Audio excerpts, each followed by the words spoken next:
You are listening to the Julie Parker Practice Success Podcast, where you discover management insights and strategies for your successful dental practice. There are also interviews with key people in the industry who have advice and services to help you and your team achieve great success. Welcome to this episode of the Julie Parker Practice Success Podcast, and I am joined wonderfully today by Sye Hughes of Healthengine. Welcome, Sye. Thanks, Julie. Thanks for having me. My pleasure. And as I just mentioned to you before we started the recording, that I had only just got off a Zoom call with a dentist in New South Wales who said that she was using Healthengine advice for her marketing campaign. So I have always been aware of Healthengine as a booking facility for dental practices, online booking facility, but I have not known about the breadth to the advice that you can offer. So I'll be interested to know more about it. But first of all, Sye, what brought you to be working at Healthengine? So I've got a fairly substantial background, I guess, in healthcare. I've been kind of in pharmaceuticals, tertiary hospital care for over 15 years. So it was kind of a natural progression for me to find myself in a health tech business like Healthengine. And I think given that I'm a Perth native and the business is a Perth-based national business, I kind of jumped at the opportunity to work for Healthengine. So yeah, here I am finding myself heading up effectively the dental operations in the business. Oh, that is exciting stuff. That's wonderful. And am I right that you are an online booking pathway for patients to book in with dental patients, of course, dental practices, but you offer much more than that. You can offer some marketing advice and techniques for dental practices to become more successful.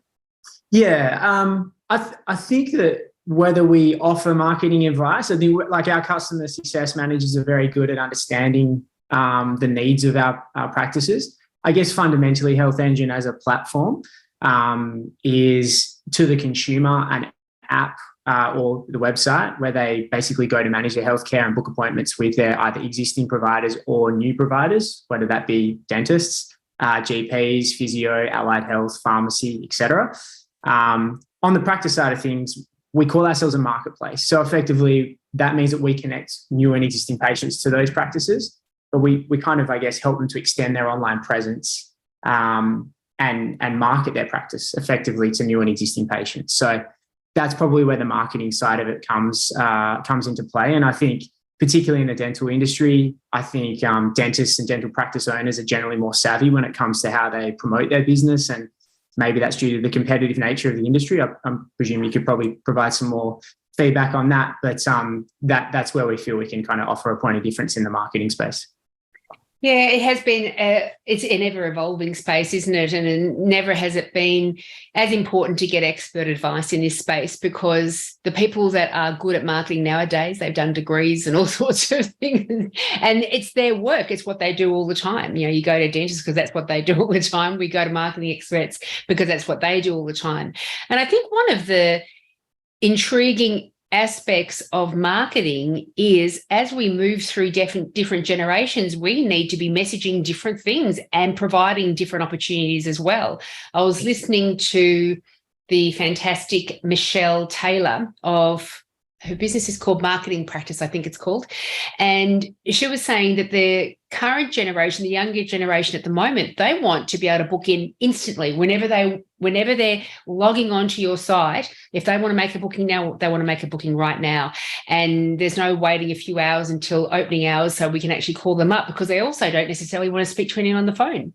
Yes, that's right. Yeah, and I think that's just them being conditioned. I think we all are. It's not just a generational thing. I think it's just the evolution of technology and everyone having basically a mini computer in their pocket, whether it be an iPhone or another product. So I think people are just conditioned to getting instant results and instant gratification from whatever they're interacting with through those devices. So, no more important than if you want to book an appointment with a doctor, then you can jump on and you can pretty much do that, within a second or within a couple of minutes, not seconds, but within a couple of minutes, you can certainly do that. And like you said, you don't have to talk to anyone. You get a confirmation and you just have to rock up. So, I guess that's just a sign of where things have evolved. Yeah, you're right. It is a conditioning rather than a generational expectation. They didn't come into this world having wildly different expectations than what we had. We told them what to expect. Yeah, I think if anything, it's probably just an urgency thing, right? Like that's all. I guess I feel like I feel like an old man when I talk about this, but like I'm not a young man anymore. But when I think about the younger generation, whatever kind of bracket you want to put on that, I think that's all they know, right? Whereas we know, well, hey, we used to. Well, I certainly did. I used to pick up a phone, and we had the press phone, right? So we've come probably a fair way, but yeah, for the younger generations, it's just normal. Like I think about my kids and how intuitive they are with devices and things like that. Yeah, and they use them in school. There's no real limit there or any. They don't know any different. So yeah. Yeah, that's it too. And actually, I come from a dial tone, a dial phone, and so it's so funny. But it is important for us to be aware of what those expectations are of our marketplace, because we need to be able to set up structures to meet those expectations, whether people agree with them or not. There's not even an issue. It's this is where the demands are, and if you want to be making it easy for patients to be able to book in with you, then having an online booking facility is a really important thing. Now, when you were talking about like a marketplace of health professionals for people to be able to go to, do people actually go to Healthengine to search for which dentist am I going to see, for example? Yeah, absolutely. So I think those that prefer to use the platform, and I mean, I don't want to get too kind of down the route of stats, but we have approximately 3.9 million users on an annual basis. So we've got people that are using or preferring to use the Healthengine platform to interact with practices. So we do our best to encourage them to interact with their existing practices. So we have some features within the app that encourage that. But yeah, absolutely, that is kind of the purpose of the website. Whether you're looking for a dentist in an area specifically, you go and search for that, and then you should be able to find an appointment that suits you within the radius of where you live. And so that's one of the search criteria. I could say I want to book in tomorrow between 2 and 4, and it will give me the dental practices that have those openings available. Am I on the right track? Yeah, probably more so that you're going to your area and nearby, and you're going, cool, who find me a dentist in Trig, for example. And we're hopefully spitting out a number of practices that are subscribers to the Healthengine platform, and based on their availability, of course. So that can vary from throughout the year and different times of the year. I think we've just emerged from a fairly solid and busy time for dental. But they should theoretically be able to book a time that's convenient to them. So yeah, we don't necessarily set the time criteria, but we do set, I guess, a time to book in terms of, a week or 2 weeks. Yeah. Nice. And I am coming into this interview with the assumption that everyone knows who Healthengine is. I should come from a space that maybe people don't know what Healthengine is. And so you would be better served to describe what is Healthengine and how would a patient book in with a particular dental practice using Healthengine if it wasn't going to Healthengine website itself? Because is it an embedded code within a website for a dental practice that's the other way to use it? Yeah, so there's a couple of different ways they can do it. Effectively, the most common way is that they either have the app or they go to healthengine.com.au and they can search by a variety of different specialties or verticals of healthcare. If they're looking for a dentist, then provided that if they've logged in and they've got their saved dentist, then that's the first one that they see. If they're someone who's just coming to the platform for the first time or hasn't in fact found a dentist or uses a dentist very often, then they'll search for that. It's simply a matter of us facilitating that pathway. So that is the primary booking methodology, I guess. So we do have some practices that have our Healthengine, what we call widget, or the ability to book online through their website. And then the other one, which is fairly common, is we have a number of partnerships with practice management software. So a lot of the common dental software that you can probably think of that your current practices are using. We have secure and official integrations with those key dental PMS. So basically what you can do is simply mirror a practice's availability on Healthengine through the use of their online booking module. So it's a little bit more kind of sophisticated in the back end, but pretty simply, we just plug in, and it makes it a lot easier for them to publish on Healthengine. And then we just connect straight through to that booking module. Fantastic. I love it. And you were mentioning that it's more than just booking an appointment time. When my mind went with what you said earlier, and I can't remember the words you used, can there be kind of subsequent communications triggered by that appointment? What were you talking about before, that it's more than just booking an appointment time? Yeah, I think it's just simply that I think it was in the context of that immediacy of booking an appointment and getting the gratification, or understanding that you've done that. So, the way the platform works is assume you've got the app, you get confirmation, you get then a reminder SMS to remind you about that appointment. That can kind of vary in terms of the dental practice or the practice's preferences, because obviously they can communicate with patients in different ways through their PMS as well. But we kind of take care of that. You've booked, here's confirmation. Don't forget to attend your appointment. It's in your app, so when you jump in there, you can see that I've got a booking upcoming. So that was probably what I was referring to. Lovely. And I've worked with some practices that do use Healthengine, and just in case there is this question out there in the audience, your appointment book isn't kind of displayed with all the spaces that are available. For example, if you're a new upcoming practice and you've got quite a number of vacant spaces to your appointment book, you don't publish that. You actually identify which spots you would like to have be made available to patients that potentially want to book through Healthengine. So yeah, the practice is fully in control of that. So yeah, you're right. So depending on how they're servicing those appointments on Healthengine. So like I said, the most common methodology with our practices, particularly in the dental side of things, is that they're using their PMS to manage that. So again, they can choose to publish everything. And I'd be keen to actually just park that and come back to that point about just dentist opinions and thoughts on what does more availability look like, and how do they feel about that. But the other way is we have a tool that allows them to effectively publish whatever they want. But either way, they have full control over that, and that's something that we talk to practices about. It's like, yes, come onto Healthengine, get a profile, expose yourself to the millions of users using the network and searching for dentists in your area. But have control over that, have control over the content that you put on. Like, we recommend you put X amount of content on there, and we recommend that you publish as much as you can. But ultimately it comes down to how much does the dental practice want to engage with those customers, or not customers necessarily, those patients on Healthengine. Yeah, because it's all messaging, isn't it? And we've got these subconscious meanings that we attach to things as consumers or patients. And so what is your thought about, am I developing really effective scarcity if I'm only having one spot available every week? Or am I saying, no, come to me because there's great availability because I've got 10 spots every day that I'm showing you? It honestly just comes down to what is the practice's goals, right? So again, that's a conversation that we have with practices when they're looking to come onto Healthengine, because our opinion is that the more you publish, then obviously the more results and the more patients that we can send your way.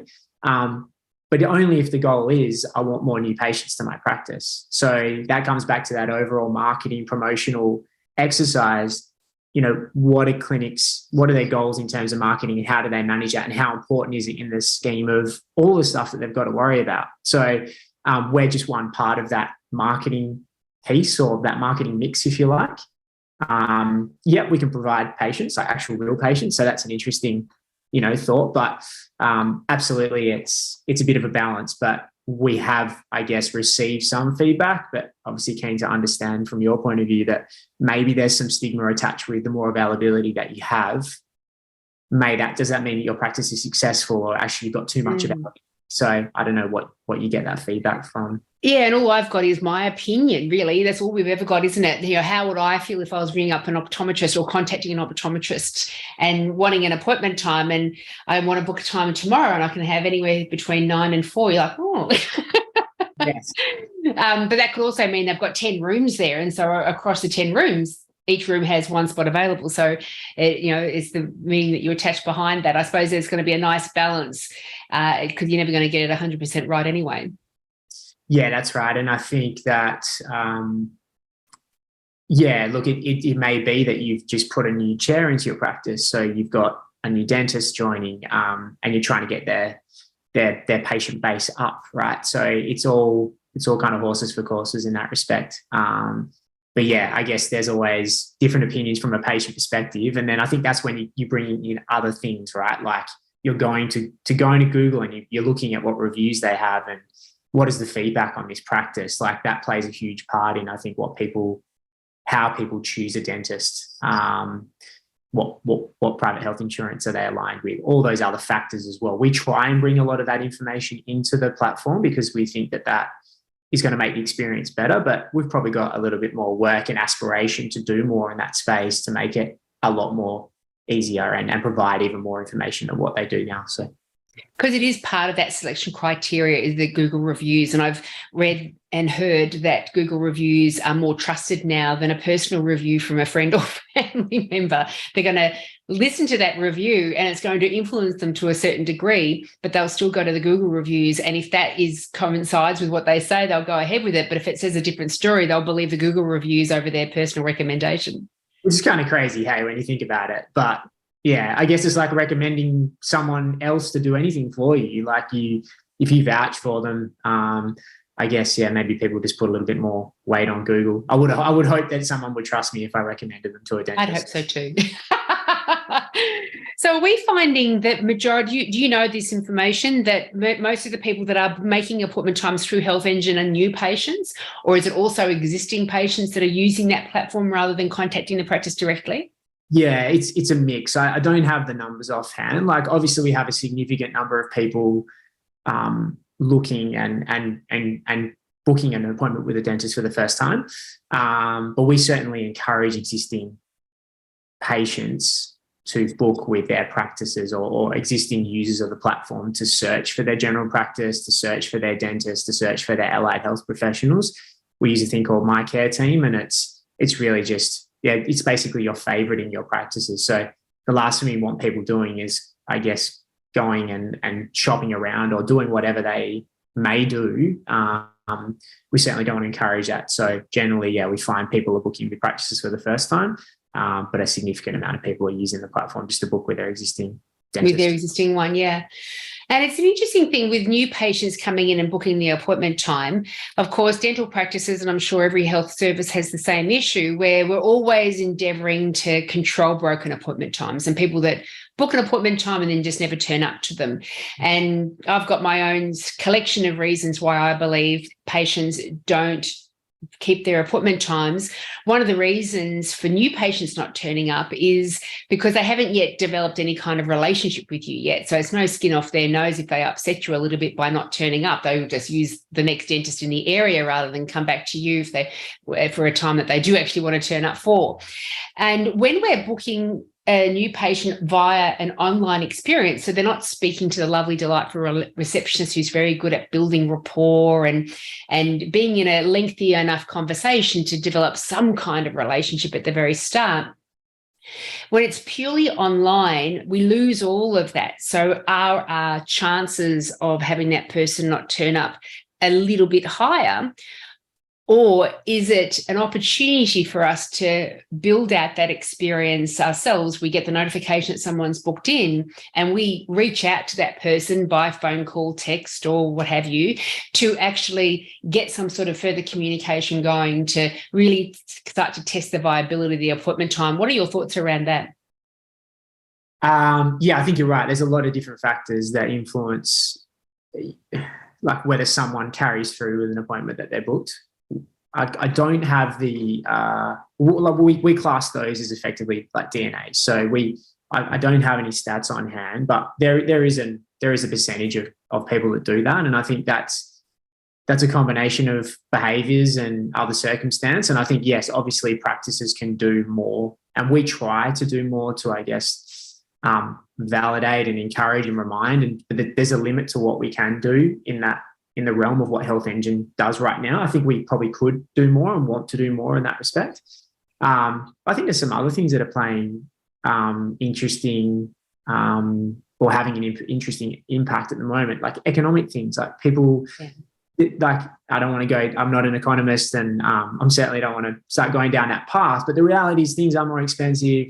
There are some factors that are happening at the moment that are maybe causing people to second guess. Maybe there's some misinformation about what their private health insurer offers, because I think that's obviously a key component, that out-of-pocket expense and the knowledge around that as well. We certainly saw that in some of our Australian Healthcare Index findings around how patients feel about dentists. So yeah, I think it's a combination of those things. But I think, yeah, we obviously have a role to play in making sure that if we're delivering a patient to a customer, that they certainly rock up, they're an actual patient, and they actually attend that appointment, and hopefully the experience is good enough for that practice for them to return. Because that's, I think, when you see the real value of any marketing, any type of director or anything that's delivering a person to you in your practice, is getting them back. Like that is actually the key component there. That's right. And I think that, if any practice out there is having issues with patients turning up, I agree, economics plays a huge role. I mean, mortgages have gone through the roof. Every time I go to the store just to buy enough food for one night's meal, everything always, I never get out of there without spending $100. It's crazy. And so that is having a very big impact. And we need to look at this in a bigger picture way as to, well, what are the influences going on that are stopping people from turning up and keeping their appointment times.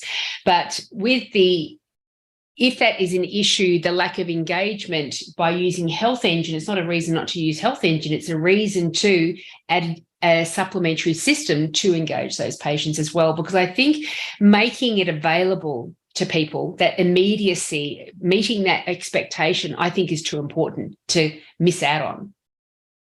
Yeah, agree. Like, which goes back to what we were saying before. Like, you've got to satisfy people's desire to want to book online and not have to deal with a human, right? That's just become part of what we expect now. But yeah, you're right in that you do lose a little bit of that personal experience. And, I don't want to speak on behalf of the PMSs, but I know that they have things, they have modules and things within those programs that practices can use to engage better. And then there's the other stuff that practices can do, and that really probably is what separates the really good ones from the just good ones, is those additional things that they do from a service level point of view. And you're probably, obviously you will see that with a variety of your customers as well. Yeah, that's it. Now, you mentioned the Australian Healthcare Index and gathering information from there. Tell me a bit more about that. Yeah, so the Australian Healthcare Index is basically a report that Healthengine produces with the Australian Patients Association. And we survey just over 11,000 Australians. So is to try and understand and get more insights from patients across the country and their interactions with healthcare. So it's super informative, and it's something that we've just released, or this is the information from the fourth survey.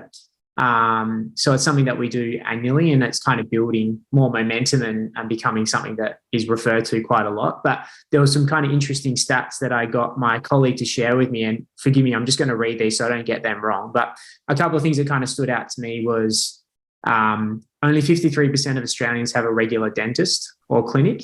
So that's compared with 89% who have a regular GP. So, look, I think obviously as patients will go to a general practitioner more often, you would assume. I just think about my experience, but yeah, obviously there's a lot of people potentially missing out on regular care there. So that was an interesting thing. And I actually said Vic specific because I know that you're based in Victoria, and there's probably quite a few local clients as well. So Victoria specific, 53% with a regular dentist, so fairly aligned with national figure, and about 88% have a regular GP. Yep. But then I guess what else we learned from this group, the top reason they don't have a regular dentist is they don't want to pay out-of-pocket costs, which I guess shows that importance of price transparency and those things that are and also that conditioning that you were talking about before. Medicare have conditioned us not to be out of pocket for healthcare, and we put dental under the banner as part of our health, isn't it? Yeah. And I'm not a fan of including dental under the Medicare banner either. I know that it certainly has its drawbacks, and we can look at other countries to see those drawbacks, but dentistry is an expensive part of maintenance for our health, isn't it? Yeah, absolutely. I mean, I don't have an opinion on that specifically, but I know that that is a fairly topical thing and something that has kind of come up in discussions and webinars that have come off the back of the AHR survey. But I thought that was kind of interesting. The second top response was that they only go there if they're having trouble with pain or teeth, which we probably already kind of knew, I guess, a little bit. That did that have a percentage only went 21%? 21%. Yeah, 21%. 21%. So 21%. What I classify as transients. And so they're not coming for regular checkups and they're not loyal to any particular dentist. They're just reactive to how they're feeling in the moment. And if they've got a toothache pain, that's a really interesting, that's 1/5 of the population. That's really interesting. Yeah. So that's, that was kind of interesting. And I think the point that I was going to make around that is that I think that's the other thing that we're trying to cater for, is that I think there is that emergency, that emergency versus sort of standard dental care, and how practices manage that, and wanting to understand how they do that more. So we're kind of focusing on that a little bit at the moment. But just the kind of pathway for someone, like it becomes even more immediate, particularly if it's something that has pain associated with it and or it's cosmetically noticeable. So I don't know if that makes sense, but cosmetic. Yeah. So, that I want to go to my regular dentist, but maybe my regular dentist doesn't have the space there, right? Maybe they haven't got the availability. So then I might not see that availability because in fact, they would prefer that you phone them and have a discussion about what that is and triage that accordingly. Versus I want to book in, I want a scale and clean and a checkup. And I'm prepared to wait a couple of months because I know dentists are busy. I'm just going to book it in because, if I don't, I'll forget about it. So there's quite a different sort of patient experience and mentality with that, I think, too. So maybe that kind of plays into some of that too. Yeah. Some actually interesting, like going back to what we said about just recommendations of a regular dentist. So top reasons why people don't recommend a regular dentist. 45% said treatment's not affordable. 24% poor quality of care, 21% poor availability of booking times. 24% poor quality of care. Yes, which is that's concerning. But that's the perception they're walking out with of that specific group, right? Yes. So take that with anything, any statistics. Sure. But some interesting thought. Top reasons why people do recommend their dentist: 82% good quality of care. 62% helpful staff, 54% good communications from staff, and 53% received good advice. So all those things that I think we were sort of alluding to or talking about, that I'm sure you're working with practices around their process improvements and how their front staff interact with patients, but also like that interaction between the patient and the practice as well. Like that obviously weighs quite heavily on why people would recommend. So it's about the quality of care. That's not talking about the standard of the clinical filling or crown, because patients don't know that. No. They don't have the expertise, the experience to understand if this is a good filling or if this is a good crown or not. And so it's a perception. The quality of care is a perception that the patient has, and that goes into what we can do as practices to help build into that perception that's right, the care that you're getting from this practice is of high quality. That's interesting. Sorry. Yeah, so some interesting stuff. I can share that with you and post the meeting and perhaps add some additional context to that you can share with the audience. But I would love that. I'll make sure there's a link to that in the show notes. I'll create a URL for it so everyone can see that, because I think those sort of figures are really important to be able to see. This is an assessment of our market. And one of the things I encourage dental practice teams to do is to watch an SBS Insight episode called The Dental Gap. It was filmed a few years ago, but it shows a section of the community that us as dental team members never actually see, because they're not turning up for any treatment. They're the ones that either through fear or money or shame or whatever reason, they're just not turning up to the dental practice appointment times at all. They're not coming for a clean, not coming for a toothache. They are just suffering in silence. And it's impacting what kind of job they can get, if they can get a partner, if they are eager to go out and meet new people in networking groups or sporting groups or hobby groups or what have you. And it has such a negative impact, the state of their mouth, on their life. It is is extraordinary. And I think it's important for dental team members to see that so they can be aware that, because we just get a snapshot of the people who don't have such degraded dentitions. Yes. And so we think we see the worst of it. We don't see the worst of it. And so we think we're not having as big an impact as possibly as we could be when we do start to recognise the other section of the community. And you're talking about 53% come and actually consider themselves to have a regular dentist. Yeah. And there'd be a percentage of that remaining 47% that just, despite needing to, just never see a dental practice. And we need to see the community as a whole and what their needs are and what we need to do as an industry, as a health industry, to make sure that we're catering to all of the needs around them. So I do love these kind of figures. Yeah. And yeah, look, I think that probably leans into some of the stuff around and why the conversation inevitably goes down the Medicare dental route is because of that, because of the accessibility. But, that is in itself a whole nother, podcast and discussion. And I'm certainly not the most qualified person to talk about that. But in the context of that, yeah, absolutely, there's an accessibility issue. And it would appear that that's a bit of a cross section there that is experiencing that too. So, yeah, interesting thing. Interesting. Do you have any awareness around how many cosmetic appointment times are being booked in, whether it's for whitening or cosmetic consultations or veneer consults or anything like that? Do you know of the kind of the market who are booking dental appointment times, what category they fall into?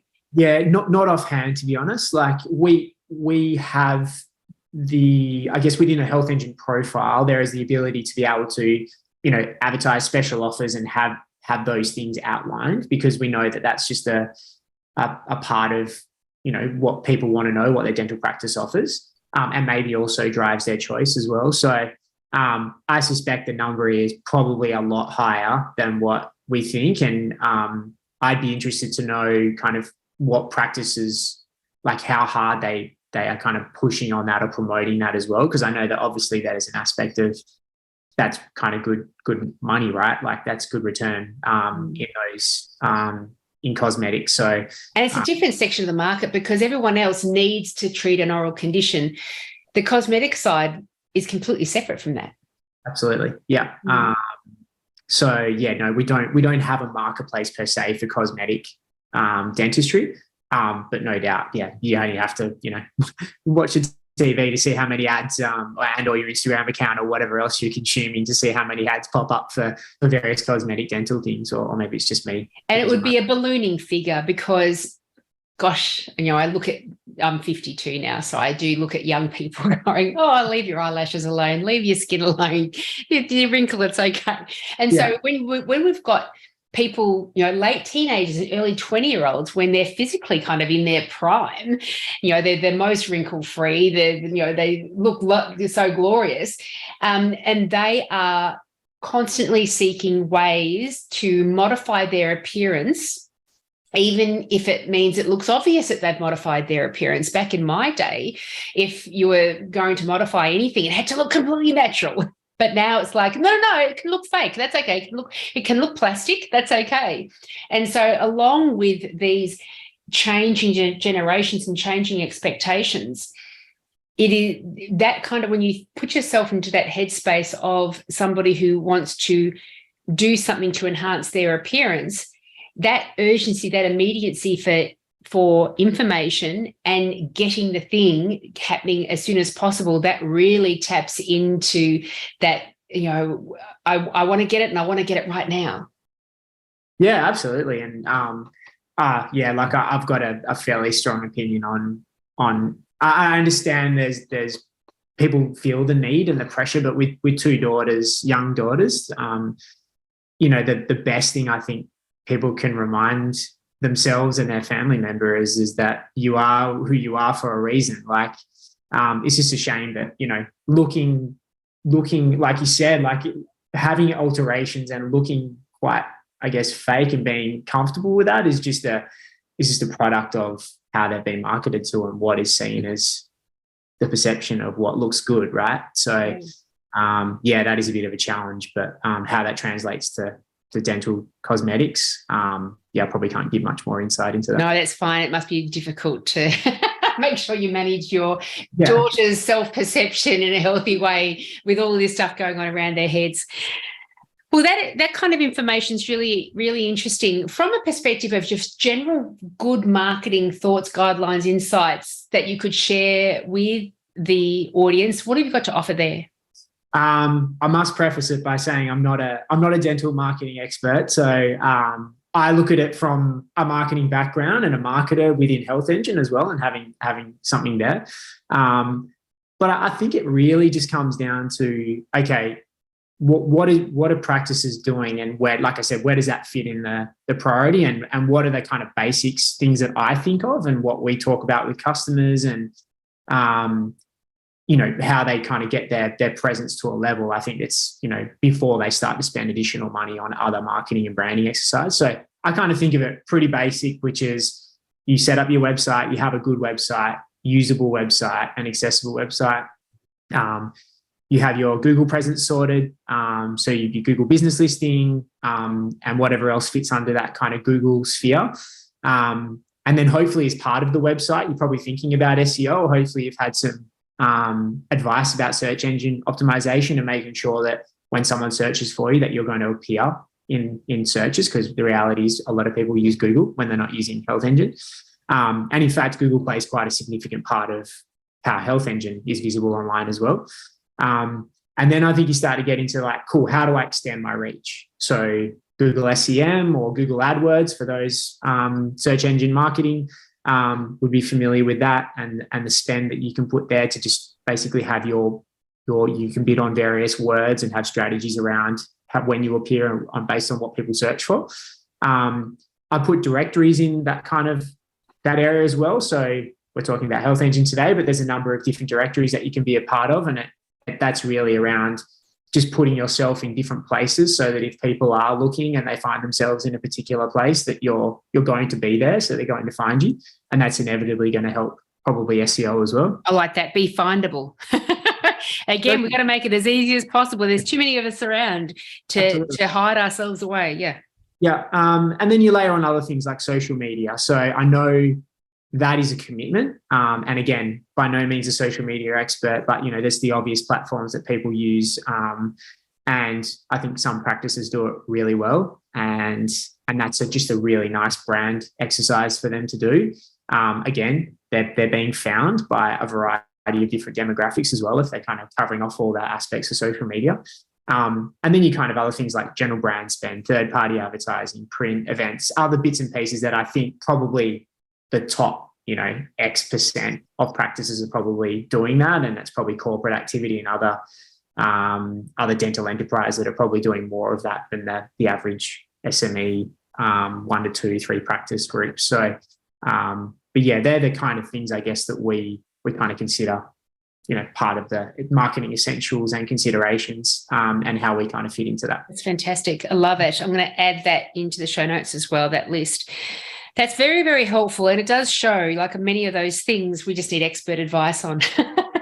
Yeah. And, I know that everything has its cost financially, but it also has a cost from an energy perspective and time perspective too, to do your own research and make sure you're an expert in the area, so you're spending good money on good things.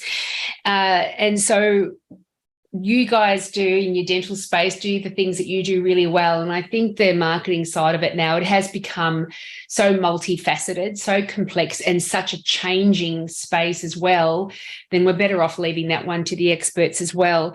But under the banner of all the other stuff, there's so much you can do within your own community, and really, get your whole team to brainstorm different ideas to make sure that you are known for something in your area. And whether it be you're the one to go to for all the cosmetics, or you're the one to go to be not judged at all, that any patient can go along and they won't be judged, they'll be cared for, and all sorts of plans will be made to, no matter how long it takes, we will get you to a point for oral health. Maybe you're going to be known for being the one that educates the community around what their dental conditions are and different solutions that are available for them. But Healthengine does meet that specific need that is, as you say, and you're right, we're all being conditioned into being wanting the thing straight away. And there was it was a meme I saw on Facebook recently, and the things that you do when an ad pops up on YouTube, and like the ad only goes for a few seconds, but you're so frustrated by it. It's crazy. And I had my Foxtel turn itself off last night. So I turned it back on. It was going through an upgrade, and I'm just like, what is wrong with my life? I have to wait for this upgrade. And so we're all being conditioned into this. And so don't judge it, to say that's the way it is. And so we do need to provide the opportunity for people to book themselves into our schedules at the time that suits them, whether it's 9 o'clock in the morning, 2 o'clock in the morning, 11 o'clock in the evening, we've got to be there. Exactly, yeah. And I think, don't forget that obviously the most powerful thing is if your practice provides amazing care and you're confident with that and the experience is really good, then I'm going to tell someone else about, like we just said, a lot of people are going to pass that information on. And despite probably they might go and kind of cross-reference us with Google, hopefully not. I'm going to recommend my family. I'm going to recommend my friends. I'm going to talk about you, and that's free, right? But that comes from the stuff that you can probably, I guess, provide more insight. But like those things that you're kind of working with practice on, how they can sharpen up what they do from an experience point of view, which then becomes a part of marketing. It's all brand, really. So yeah, I think, as you say, it's a bit of a combination of everything, and it's time consuming, and some stuff is expensive and some stuff is really simple, and it's kind of just finding the balance between all that, really, given all these other things that are happening in the background with running a practice. So having enough staff to do what you need to do, and all the other challenges that I'm hearing have happened sort of over this past couple of years, which are probably providing their own challenges in, and marketing's probably falling a little bit further down the priority list and importance list. Yeah, that's it. Got to keep going though. We've got to keep our business viable and growing. And if there are audience members out there that haven't already incorporated their services through Healthengine, what's the best next step if they're interested in jumping on board? Best next step is probably just to go to www.practices.healthengine.com.au. That's kind of our practice website. If they're not familiar with the platform, absolutely go and download the app and just have a little play around with it and use it as a consumer to understand how that feels. That's always a good kind of balance. But yeah, if they go to our practices website, and I can give you the link to share, but that's the start. They can put in an inquiry, they can understand the dental product itself, and then we can get in touch with them and have a chat about what their goals are and see if there's a space for them to have Healthengine in their practice. Beautiful. Fantastic. Well, thank you so much for giving me a broader depth of knowledge around what Healthengine do and what they can offer dental practices, and giving all those wonderful tips around the use of it, but also general marketing ideas too. It's been fantastic. And those facts and figures, I love the facts and figures around the Australian Healthcare Index. So that's fantastic. No, thanks so much, Julie. Thanks for having me on. Really good to be able to, I guess, spread the word and have a chat. So it's great. Thank you. My pleasure. Thank you so much for coming on board and giving us all your information. If there are any practices out there that want access to all the stuff that we've been talking about, go to the show notes and all the links will be in there.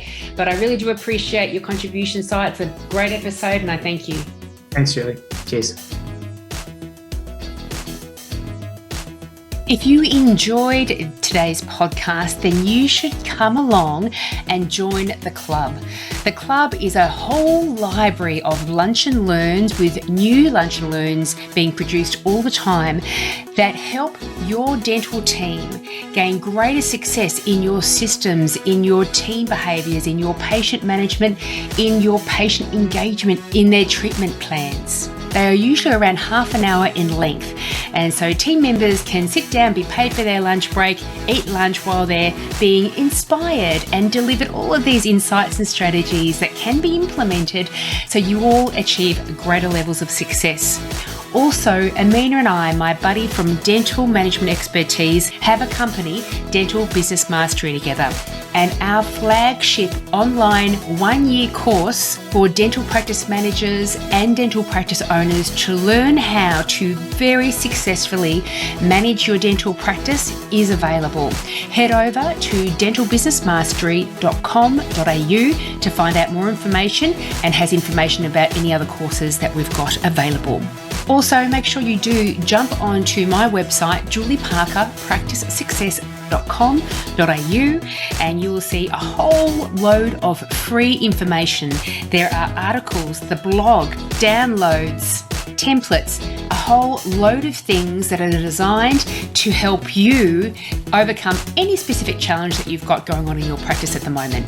If you have any suggestions of topics or guests that I can have on the podcast, please let me know. Thanks for listening.